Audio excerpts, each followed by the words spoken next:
হয় আচলতে ৰাজ্য জোকাৰি যোৱা দেৱজিৎ হাজৰিকাৰ আত্মহননৰ ঘটনা আৰু আত্মহননৰ পাছতেই বৰ্তমানলৈকে 3জনকৈ লোক আত্মহননৰ পাছতে সুইচাইড নোটত নাম উল্লেখ থকা 3জনকৈ লোক গ্ৰেপ্তাৰ হৈছে আৰু তাৰে এগৰাকী হৈছে বহু বিতৰ্কিত RTI কৰ্মী দুলাল বৰা আৰু দুলাল বৰাক ইতিমধ্যে শুক্ৰবাৰৰ দিনটোত সোণাৰী আৰক্ষী থানাত হাজিৰ কৰোৱা হৈছিল দিল্লীৰ পৰা গুৱাহাটী আৰু গুৱাহাটীৰ পৰা পুনে সোণাৰী আৰক্ষী থানালৈ লৈ আহিছিল আৰু তাৰ পাছতে তেওঁক আদালতত হাজিৰ কৰোৱা হৈছিল আৰু বৰ্তমান 5 দিনৰ আৰক্ষীৰ জিম্মাত আছে দুলাল বৰা। এই 5 দিনৰ আৰক্ষীৰ জিম্মাৰ সময়ছোৱাত দুলাল বৰাৰ পৰা বিভিন্ন বিস্ফোৰক তথ্য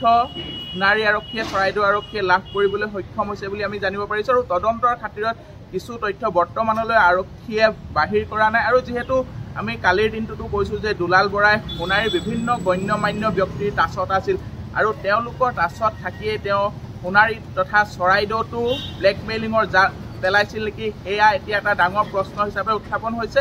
আৰু যেহেতু দেৱজিৎ হাজৰিকাৰ মৃত্যুৰ লগত দুলাল বৰাৰ নাম দেৱজিৎ হাজৰিকাৰ সুইচাইড নোটত দুলাল বৰাৰ নাম উল্লেখ কৰা আছিল দুলাল বৰাৰ লগতে 2জন সংবাদকৰ্মী ৰফিক আহমেদ পৰিস্মিতা ফুকন আৰু লগতে যি এক্স ভিডিঅ' ৰঞ্জিত বুঢ়াগোহাঁইৰ নাম সাঙুৰ খাই পৰিছিল আৰু তাৰ পাছতে বৰ্তমান 3জনকৈ লোক আৰক্ষীৰ জালত পৰিছে যদিও ৰফিক আহমেদে জামিন পাবলৈ সক্ষম হৈছে আৰু এই ক্ষেত্ৰত তদন্ত অব্যাহত আছে চৰাইদেউ জিলা আৰক্ষী আৰু কেনেদৰে দেৱজিৎ হাজৰিকাৰ মৃত্যুৰ সৈতে এই 4জন লোক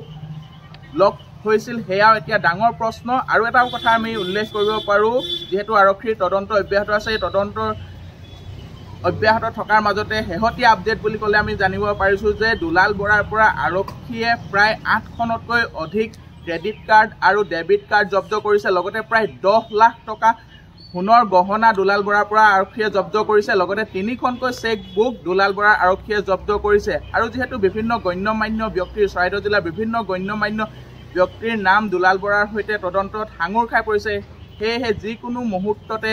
এই গণ্যমান্য ব্যক্তিসকল এই দেৱজিৎ হাজৰিকাৰ আত্মহননৰ ঘটনাৰ তদন্তত সাঙুৰ খাব নেকি সেয়াও এতিয়া ডাঙৰ প্ৰশ্ন বুলি ক'ব লাগিব আৰু যেহেতু দুলাল বৰাক আজি আৰক্ষীয়ে প্ৰাথমিক স্বাস্থ্য পৰীক্ষাৰ বাবে কিছু সময় পূৰ্বে চৰাইদেউ জিলা চিকিৎসালয়লৈ নিছিল আৰু এতিয়া সোণাৰী আৰক্ষী থানাত উপস্থিত কৰাই চৰাইদেউ জিলাৰ শীৰ্ষ পৰ্যায়ৰ আৰক্ষী বিষয়াই তেওঁক এতিয়া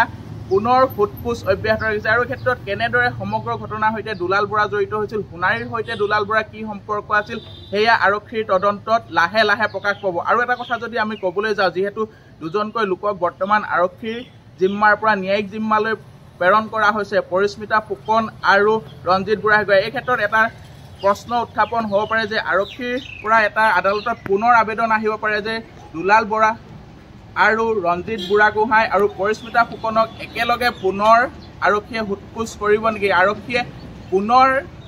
ৰঞ্জিত বুঢ়াগোহাঁই আৰু পৰিস্মিতা ফুকনক আৰক্ষীৰ জিম্মাত বিচাৰিব নেকি সেয়াও এতিয়া ডাঙৰ প্ৰশ্নৰূপে উত্থাপিত হৈছে।